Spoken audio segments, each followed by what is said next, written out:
کہ فون کر کے واٹس ایپ کر کے میل کر کے پتہ کر لو کہ ویسی بات ہے بھی یا نہیں، بلکہ آج اتنے ایڈوانس مینس آف کمیونیکیشن کے زمانے میں ہم یہ دیکھتے ہیں کہ جو فیک نیوز ہیں وہ کافی زیادہ پروپیگیٹ ہوتی ہیں۔ تو سملرلی عبداللہ ابن سبا نے ان کے اگینسٹ کافی زیادہ پروپیگنڈا کیا، اور یہاں پر اس نے اپنے کچھ فالوورز بھی تیار کر لیے۔ بٹ اس عبداللہ ابن سبا کے اگینسٹ حضرت عثمان رضی اللہ تعالی عنہ نے کسی کو کوئی ایکشن نہیں لینے دیا۔ ان کا بیسیکلی ترک کیا تھا کہ بھائی اس نے ابھی تک کوئی کرائم کیا تھوڑی ہے، اگر یہ میرا قتل کر دے، مجھے مرڈر کر دے، تب اس پر کوئی جرم بنے گا۔ اسی لیے انہوں نے چاہے حضرت علی ہوں، حضرت امیر معاویہ ہوں یا حضرت عمر ابن عاص ہوں، کسی بھی صحابی کو کوئی ایکشن نہیں لینے دیا۔ حضرت امیر معاویہ رضی اللہ تعالی عنہ ان کے دور میں، حضرت عثمان کے دور میں گورنر تھے سیریا کے، حضرت عمر ابن عاص گورنر تھے مصر کے، تو انہوں نے کسی کو بھی کوئی ایکشن نہیں لینے دیا۔ تو حضرت علی رضی اللہ تعالی عنہ نے تھک ہار کے اپنے دونوں بیٹوں کو ان کی حفاظت کے لیے ان کے دروازے پر کھڑا کر دیا، حضرت امام حسن امام حسین کو۔ بٹ جو اس کے فالوورز تھے عبداللہ ابن سبا کے، وہ کہیں سے پیچھے سے کود کر ان کے گھر میں، حضرت عثمان رضی اللہ تعالی عنہ کے گھر میں گئے، اور جب وہ قرآن پڑھ رہے تھے تو ان کو شہید کر دیتے ہیں۔ پھر حضرت عثمان رضی اللہ تعالی عنہ کو مرڈر کرنے کے بعد، شہید کرنے کے بعد، یہ اپنے پروپیگنڈے کا نیکسٹ فیز لانچ کرتا ہے، جہاں پر یہ بولتا ہے اور اس کے فالوورز یہ کہتے ہیں کہ جو حضرت علی رضی اللہ تعالی عنہ ہیں یہ خدا ہیں۔ تو ناؤ اب یہاں پر اسلام کے چوتھے خلیفہ بننے کے بعد، آفٹر دا شہادت آف حضرت عثمان رضی اللہ تعالی عنہ، حضرت علی رضی اللہ تعالی عنہ عبداللہ ابن سبا سے کہتے ہیں کہ تم توبہ کرو، نہیں تو میں تمہیں زندہ آگ میں جلوا دوں گا تمہارے ساتھیوں کے ساتھ۔ تو وہ کہتا ہے کہ نہیں، آپ صرف ہمارا امتحان لے رہے ہیں، جس طرح سے خدا ایک بندے کا امتحان لیتا ہے۔ دین حضرت علی رضی اللہ تعالی عنہ عبداللہ ابن سبا کو اس کے 40 ساتھیوں کے ساتھ آگ میں زندہ جلوا دیتے ہیں، اور اس کے پیچھے وجہ سمپل سی تھی کہ اس نے ایک بہت بڑا کرائم کمٹ کیا تھا، جس کی وجہ سے اس ٹائم سے لے کر آج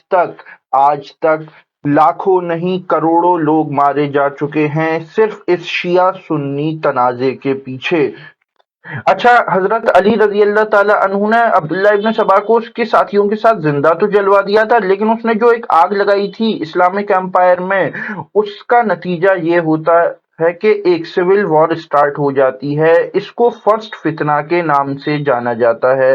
اچھا، اس سیریز میں کافی بیٹلز ہوئیں، جس میں سے کہ کچھ فیمس بیٹلز ہم یہاں پر ڈسکس کریں گے، اور پہلی بیٹل ہے بیٹل آف جمل، اور ہم بیٹل آف جمل کو بیٹل آف کیملز بھی بولتے ہیں۔ بیٹل آف جمل میں دو فورسز میدان میں اترتی ہیں، اور دونوں ہی طرف مسلمان تھے۔ ایک طرف تھے حضرت علی رضی اللہ تعالی عنہ اور ان کو سپورٹ کرنے والے فورسز، حضرت علی رضی اللہ تعالی عنہ جو کہ اس ٹائم کے خلیفہ تھے، اور دوسری طرف حضرت عائشہ رضی اللہ تعالی عنہا فورسز کو لیڈ کر رہی تھیں، اور ان کے ساتھ حضرت طلحہ، حضرت زبیر جیسے جید صحابی بھی ان کو سپورٹ کر رہے تھے۔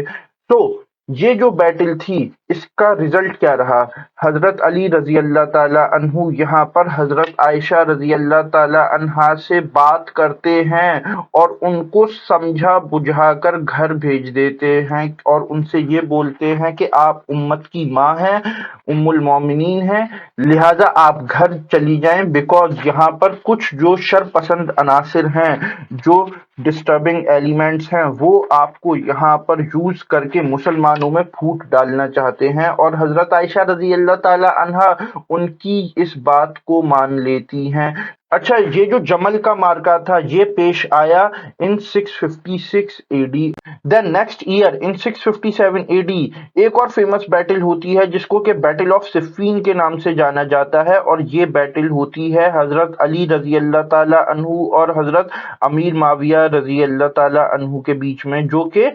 پروفٹ محمد صلی اللہ علیہ وسلم کے کمپینین تھے، اور ان کے سالے تھے، ان کے بردر ان لا تھے، بیکاز جو حضرت محمد صلی اللہ علیہ وسلم کی وائف تھیں حضرت ام حبیبہ رضی اللہ تعالی عنہا،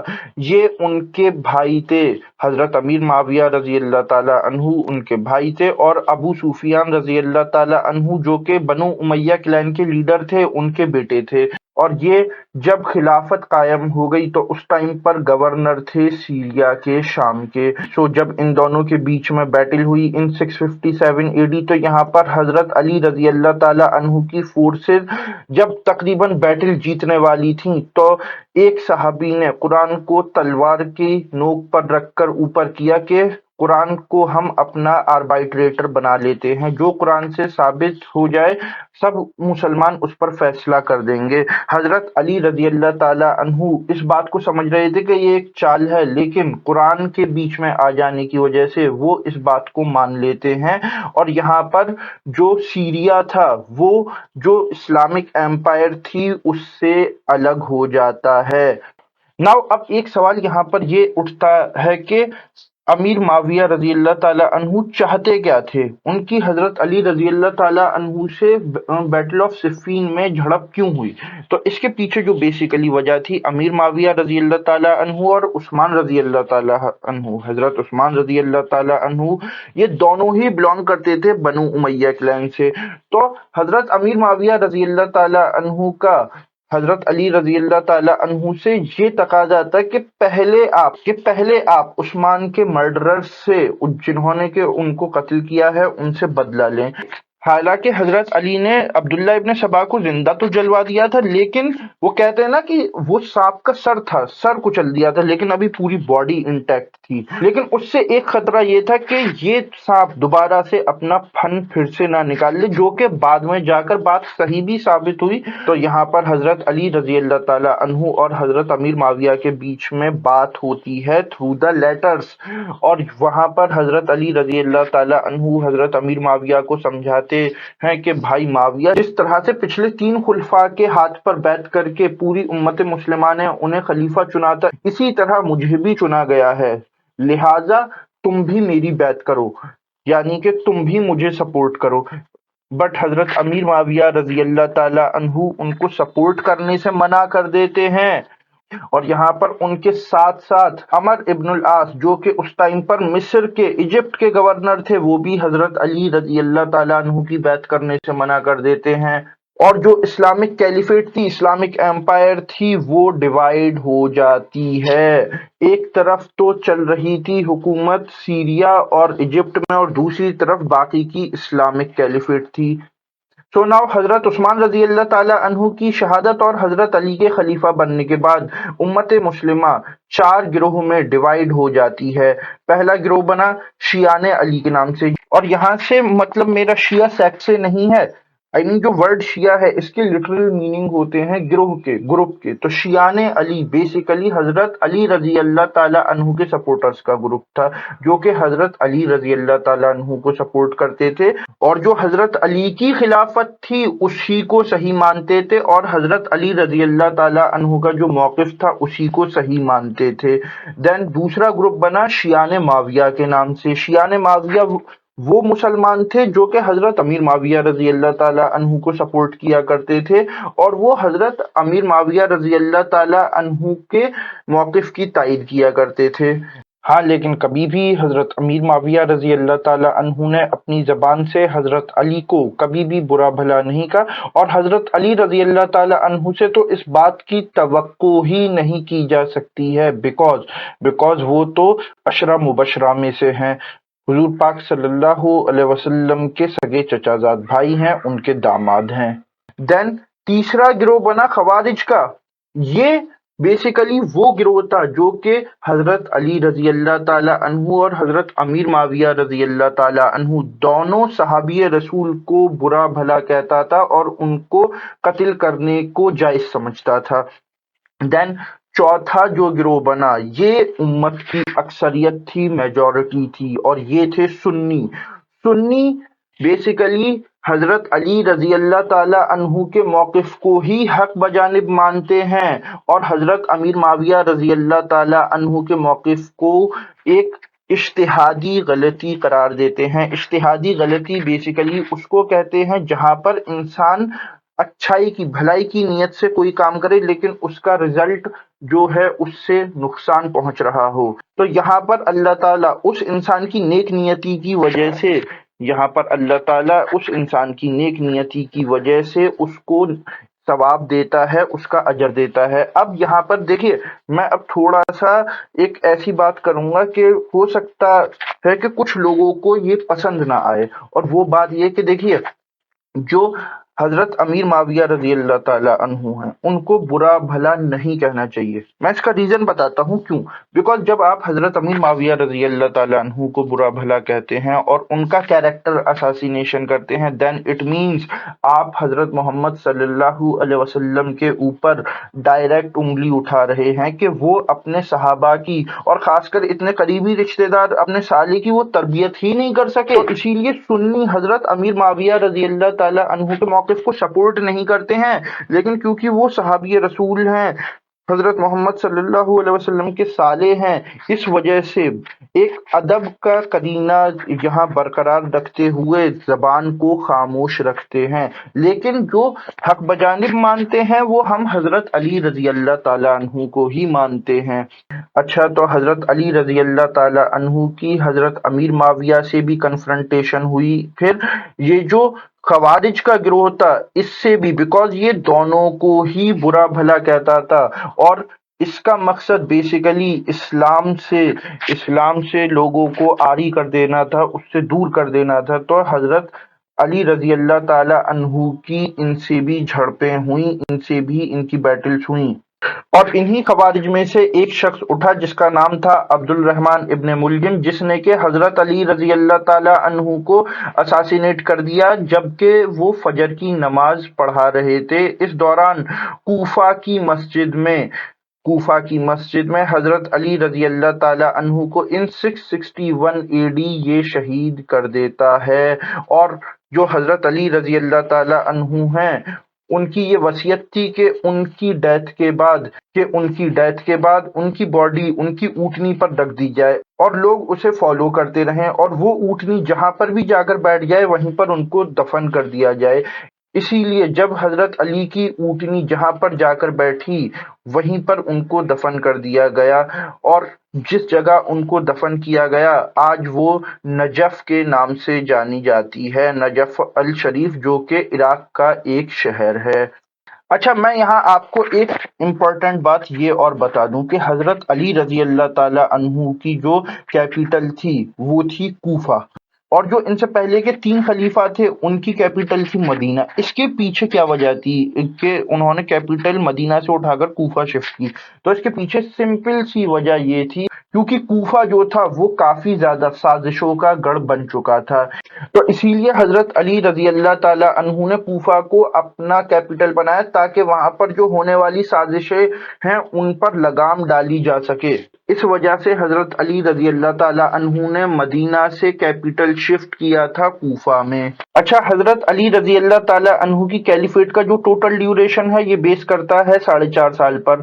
دین جیسا کہ ہم جانتے ہیں حضرت علی رضی اللہ تعالی عنہ اور حضرت فاطمہ رضی اللہ تعالی عنہا کے 2 بیٹے تھے، حضرت امام حسن رضی اللہ تعالی عنہ اور حضرت امام حسین رضی اللہ تعالی عنہ۔ دین حضرت علی رضی اللہ تعالی عنہ کی شہادت کے بعد اب حضرت حسن رضی اللہ تعالی عنہ جو کہ حضرت علی رضی اللہ تعالی عنہ کے بیٹے ہیں وہ اسلام کے 5ویں خلیفہ راشد بنتے ہیں، اور یہ شاید آپ میرے منہ سے ایک بہت ہی عجیب بات سن رہے ہوں کیونکہ آپ نے شاید بچپن سے یہی سن رکھا ہو کہ اسلام میں 4 خلیفہ ہیں۔ تو دیکھیں اس کے پیچھے میں بیسیکلی ایک حدیث میں آپ کو بیان کر دوں، اور وہ حدیث کیا تھی کہ حضرت محمد صلی اللہ علیہ وسلم نے کہا کہ میرے بعد 30 سال خلافت راشدہ رہے گی۔ تو یہ جو خلافت راشدہ کی 30 سال کی ڈیوریشن ہے